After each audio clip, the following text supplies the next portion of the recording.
Bonjour et bienvenue dans l'émission Parole d'experts consacrée aujourd'hui au contrôle non destructif et plus particulièrement à la microscopie acoustique. Pour nous accompagner sur ce sujet très technique, prédictive image, leur credo, l'inspection de matériaux, l'analyse des assemblages, le contrôle des interfaces, entre autres.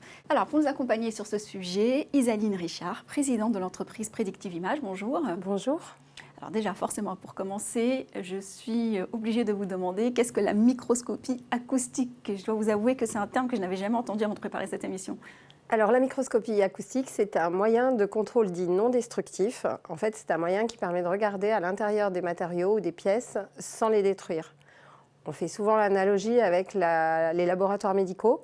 Quand on fait une échographie médicale, on regarde à l'intérieur d'un corps humain.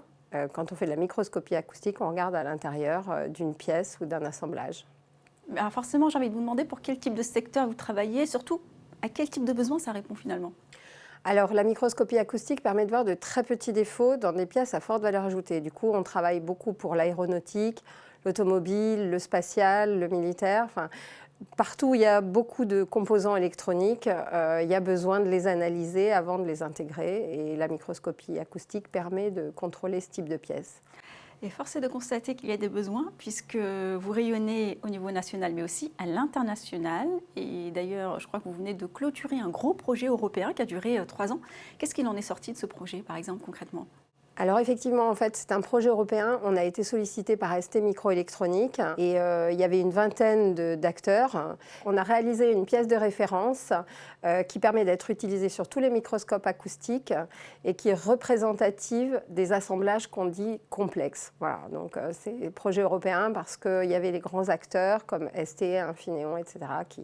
qui font des pièces à très forte valeur ajoutée et des assemblages de plus en plus complexes.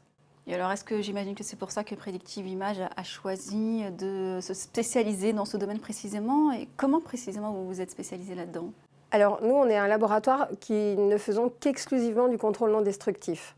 Et on a choisi la microscopie acoustique parce que, comme dans le médical, je fais souvent l'analogie, ce qui est difficile, c'est le diagnostic. On fait des images et on doit émettre un diagnostic. Et en fait, à force de faire plein de pièces différentes, d'assemblages, de matériaux, on a acquis une certaine expérience. On a acquis de nouveaux moyens de contrôle non destructif, de microscopes acoustiques, qui nous permettent de voir un grand panel de composants. On avait une certaine expérience, une certaine antériorité sur ce sujet-là, qui nous permettait d'être crédibles.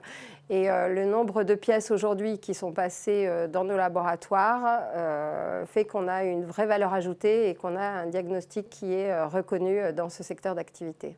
Vos projets et perspectives d'avenir? Aujourd'hui, on a un laboratoire qui a 10 ans d'antériorité. Ce qu'on souhaiterait, c'est intégrer un nouveau moyen d'expertise, toujours non destructif. À court terme, il faudrait aussi qu'on se développe un petit peu sur d'autres secteurs parce qu'on travaille beaucoup avec la microélectronique, mais en fait la microscopie acoustique peut être utilisée dans le secteur du luxe, dans le secteur de la cosmétique et puis à plus long terme peut-être développer un moyen de contrôle qui utilise d'autres ondes que l'acoustique. Eh bien, j'espère que vous serez là pour nous en parler également. Volontiers. Merci en tous les cas d'avoir été là pour partager ça. Je vous en prie. Merci à vous de nous avoir suivis sur la tribune. On se retrouve bientôt pour un prochain numéro Parole d'experts.